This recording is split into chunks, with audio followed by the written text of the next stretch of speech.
It's a very, very good evening to you and welcome to our special pre-election show in which we look at the election issues of ordinary South Africans in the run-up to the national elections on the 7th of May. Good evening. My name is Leanne Mannis. Tonight we'll be crossing live to our reporter in Piet Retief in Mpumalanga, where there's been a great deal of unhappiness in the recent times there. As you can see, Mweli standing by. We'll be chatting to him in just a short while from now. Please do take part in tonight's show. We'd love to hear from you. Send us your emails to elections@sabc.co.za. You can also SMS us, 33726. Begin your message with the word vote, and that SMS will cost you R1.50. For tweets, use the hashtag SABC Elections, and you can find us on Facebook at SABC News Online. Let's begin the program with a look at what has been happening on the election campaign trail today. ANC President Jacob Zuma was among party leaders that were out wooing voters. Zuma was in Mpumalanga addressing supporters in Secunda. Zuma said contrary to the popular view by political analysts, the ANC was continuously gaining ground and increasing its support base in various communities. He started his visit by chatting to supporters and handing out pamphlets, and then he was given a warm welcome in the local stadium. The ANC is gaining ground all the time. Just to make a glaring example, I referred to the numbers of the ANC when we went to Polokwane in 2007. We had 600,000 plus membership, the big membership. Nobody could compare in the country. In the next conference in Mangaung, we're 1,200,000 plus. We've grown historically. Zuma said the ANC wanted to win all the provinces in the elections. The ANC Women's League has decried the lack of transformation in the private sector, where male dominance continues 20 years into democracy. At an election briefing, the League acknowledged the progress made in empowering women in the public sector. Over 40% of the current cabinet members are women. In the private sector, we are not doing well at all. We are far behind, and therefore, this bill will help us entrench the gains that women have made so that we don't go back tomorrow. The women also commended the judiciary for appointing 60 women judges currently serving in the country's high courts. The chairperson of the African Union Commission, Nkosazana Dlamini Zuma, was a surprise canvasser for the ANC in KwaZulu-Natal. Dlamini Zuma took time off from her duties looking after the interests of Africa to go canvassing for votes in Claremont near Pinetown. She said the government was spending time and money to ensure that young people were gaining skills to prepare them for the job market. The ANC is prioritizing possibilities of jobs, so we want the young people who have got matric to go to FET colleges, to universities, those who qualify, so that they can get skills and be able to get jobs and create jobs. And at one of the violence-prone hotspots in KwaZulu-Natal, Wambezi, near Escort, political parties have promised a peaceful election. They met with the police, the IEC and the community at the Midlands town. This area has seen bloody clashes in the past few years, mainly between IFP and NFP supporters. The hope is that when priests pray for a peaceful election and peaceful coexistence amongst political party members, that will happen. But we will also speak to them from government as well as from the IEC on what plans and programs are there for law enforcement during the process of elections. There will be monitoring, there will be law enforcement, and that has serious implications to the conduct of each and every member of a political party. We attribute the situation changing for the better to the presence of the police. As we know that there's a deployment that was done from national and also from the province to say let's beef up in this area because it's known of political intolerance. Now we attribute all those factors into the presence, high presence of police. The police have warned of stern action against people who instigate violence. The IEC, on the other hand, says it believes the situation throughout the province has stabilized. Now, in the Eastern Cape, the 11 political parties set to contest the national and provincial elections have also committed themselves to a free and fair election. The big players, smaller parties and the newcomers, verbally and in writing, committing to abide by the IEC Code of Conduct to ensure intimidation-free campaigning as well as free and fair elections. We promise to abide with the IEC Code of Conduct. We won't step on anyone's toes. We'll be the ones needing protection.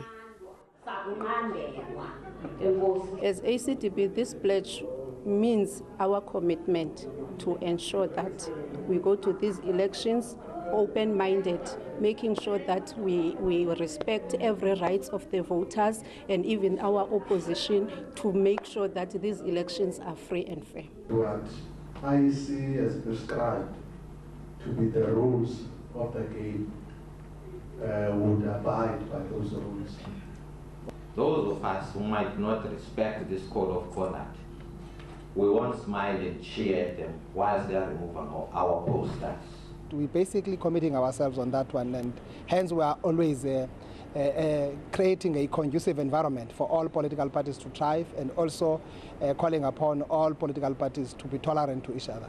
2 more parties have launched their manifestos in the Eastern Cape and are now on a race against time to join in on the campaign trail. Senior IEC officials in the province also made the pledge, and that is not just an act. The act itself has certain sanctions which can be very unpleasant at times if someone or breaks the code or commits prohibited conduct. The newer parties like UNICO and KGM will be required to pledge a little later. The IEC in the province says it is ready to deliver the elections, and the newer smaller parties will add a little spice to the contest. Unhappiness, Eastern Cape. Now, poor political leadership and a lack of skills have been cited as the root cause of poor service delivery in many parts of the country.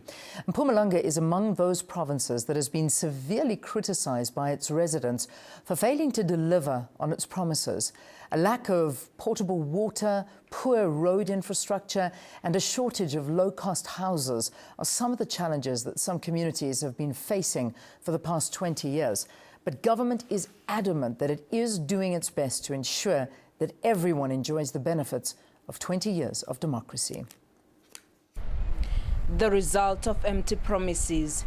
This rural village at Mukutlu, northeast of Hazyview, was established roughly 20 years ago. A lack of basic services such as proper roads, water and sanitation are the challenges that they've been grappling with for many years, resulting in the municipality being marred by violent service delivery protests.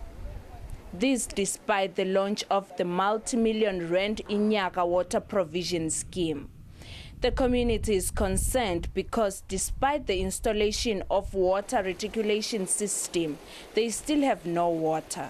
We don't have proper water, we don't have sewer at all. But what is disgusting is that the main line of sewer is just passing next door. Then you ask yourselves what's happening. The water which you are having is illegal connections, which residents are vandalizing the main line of water. And that is costing our municipality.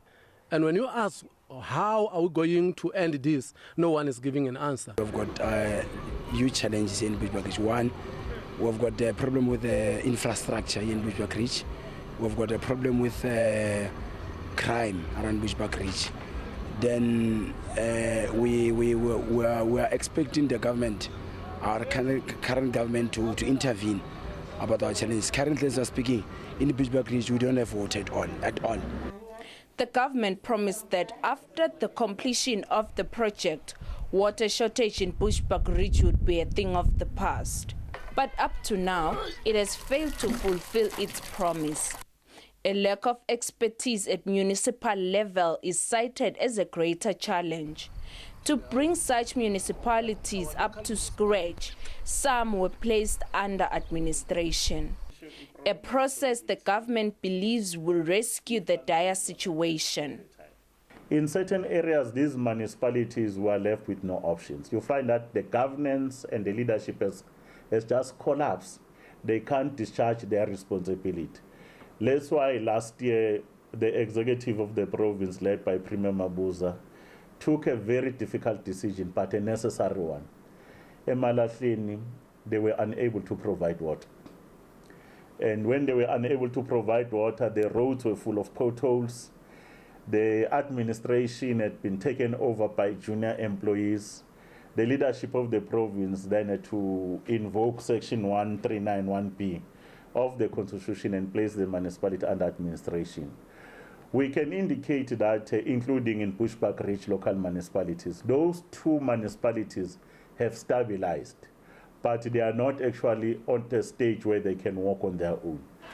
Some communities find it difficult to understand the government's claim that it is still on a learning curve after 20 years of democracy, and the communities need to persevere. As the country races towards the national elections on the 7th of May, politicians are crisscrossing the country to woo voters, including the Mkuhlu community, to vote for them. More promises of a new governance system that they believe will deliver a better life for all are being made. Spepile Gnene, SABC, Bushbuck-Ridge. Now, the town of Piet Retief and its surrounding townships in Mpumalanga have experienced some of the most violent service delivery protests in the recent past.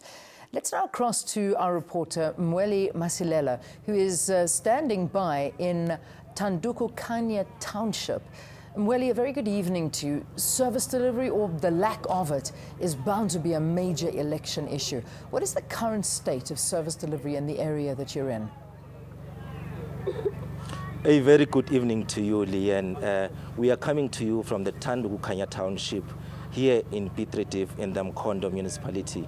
We are looking at the issues of service delivery that are affecting the community here. We are going to talk to one of the residents who has been staying here for some years. He is also the spokesperson of an organization, a non-profit organization that has been formed to look into the interests of this community. A very good evening to you, Mr. Mkalipi. Can you just tell us what are the service delivery issues in this community? Good evening to you. In fact, for the past few years, some of the burning issues that we have seen around this place, it has been the issue of houses. People need houses, and then proper sanitation, things like clean water, electricity, proper roads for the cars, etc. So those are the things that have been there in this township and the surroundings. Yes. Now, looking into the organization in which you are the spokesperson, what is it that you look at in terms of assisting the residents of this area? What I can say is basically for this NGO, what we are looking at is working with government departments and other organizations in the community. Some of our core objectives for this NGO has been to look at the issues of human rights violations. It can be around the township, it can be around the farms around the Piet Retief. So that has been our core business. But then, as an NGO, some of the issues that we look at is to ensure that our people they get help, they get assistance, be it from the municipality, from government departments, etc. So those are the core issues in this NGO of ours. As you are talking about the issue of farm dwellers, what is the situation? Because there's been quite a number of concerns about that. Service delivery is the most important shortfall on the farms around Piet Retief. But to tell you the truth, as I'm staying there is a lot of programs going around. You find other communities, poor communities, now being, having clean water. and then having electricity. Some power lines are installed in some of these farms. So I think the government is trying by all means to address such things. Although I still feel, as an NGO, we still feel that there's still a lot to be done. So we feel that our government can just try to speed up the process and ensure that our views or the community's views are heard on time, and then they respond on time. And this is going to, according to my understanding, it can also prevent a situation where there is unrest and some protests. When people are heard, it is easy for them to cooperate with any other service in the community. Maybe lastly, as an NGO, what kind of role are you playing to ensure that people here do go and vote on the 7th of May? As an NGO, what I can say is that we encourage people to go out in numbers, go out there and vote. You know, voting is one of the responsibility of us as South Africans. So we encourage people as an NGO to go and vote for the parties, of their choices. They can vote for anything as long as they exercise their right to vote. Because through voting, then their choices and the services that they need can be attended to. Well, that is Makosonke Mkhalipi, who is the spokesperson of the NGO in Insika Yesizwe and also a resident of this area. But then there's this area is one of the highly contested areas in the province. Looking into the fact that when we came in here, we saw quite a number of posters, those of the NFP, those of the ANC, those of the DA, those of the IFP, and also those of the EFF. So we'll wait for the 7th of May, and the people of this area will decide as to which political party they do vote for. Back to you, Leanne. Mweli, thank you very much. That's Mweli Masilela reporting live from Tandukukanya Township in Piet Retief in Mpumalanga. Thank you so much for your emails, your tweets, your Facebook messages. Let's take a look at them before we move into an ad break. This one's coming from Just Swoosh, saying, we receive the least and rarely purified water, yet we receive more rain than other specific areas in South Africa. I wonder where you're living. Perhaps you are talking about Mpumalanga. Nilesiwe Masina saying, where do you start with Mpumalanga? If it's not the mud water, it's electricity, it's the huge potholes. It is bad. All right, there's another one from hashtag 4th April saying water issues are rife in rural areas.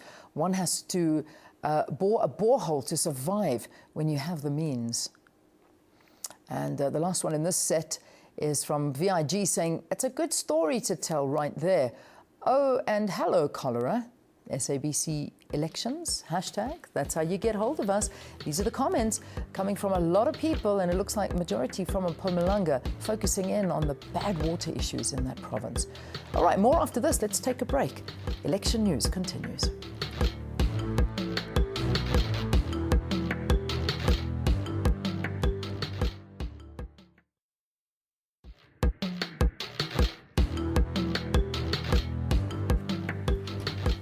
Welcome back, everybody. On to the Northern Cape now.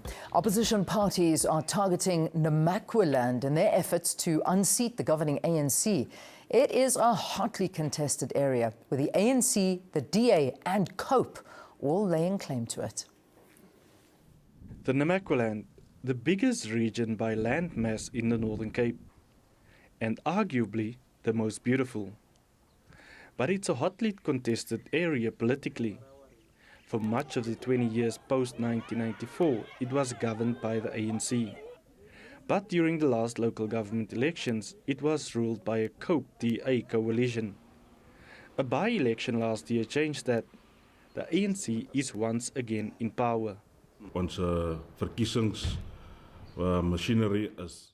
Our election machine is oiled. Our volunteers are on the ground. We go about our door-to-door campaign every day. I think of the most import is that our people know who freed them, and that's why our people will vote for the ANC again on 7th May.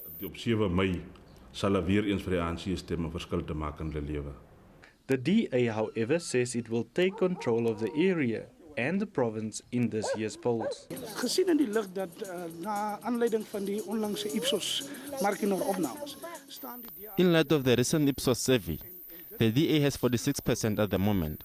That is sending shockwaves through the ANC. The other political parties, amongst others, COOP and the EFF, are unimportant. They are not a threat to the DA. At the moment, the DA is the strongest in Namaqualand.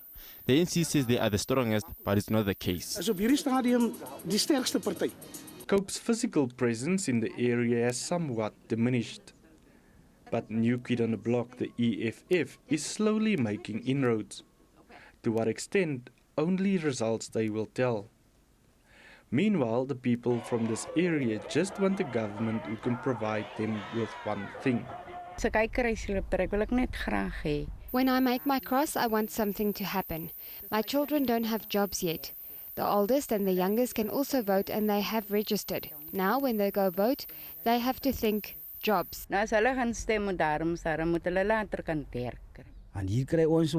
We suffer here. If you drive through the streets of Berger, you will probably find 100 youths that don't have jobs. It's tough. We do get odd jobs now and then, but there is no consistency. The DA says it will either rule on its own or with a coalition partner when the sun sets on May 7th. COOP says it will govern with a coalition partner in which it is the majority party. The ruling ANC, who last election saw a slight dip in support in the province, says it will increase its support in province to 70%. Ulrich Hendricks, SABC News, Springbok in the Northern Cape's Namaqualand. Should be an interesting place to watch out. After the break, the spokesperson for the economic freedom fighters has just 1 minute in order to appeal to you, the voter, to vote for them. Stay tuned.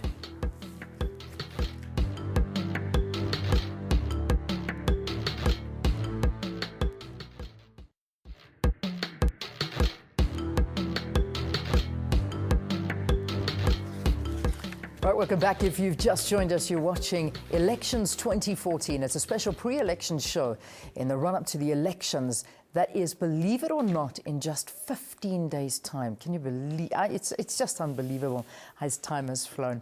All right, time now for our regular 1 minute slot in which leaders of the various political parties contesting the elections get a chance to convince you, the voter, to cast your vote for him or her.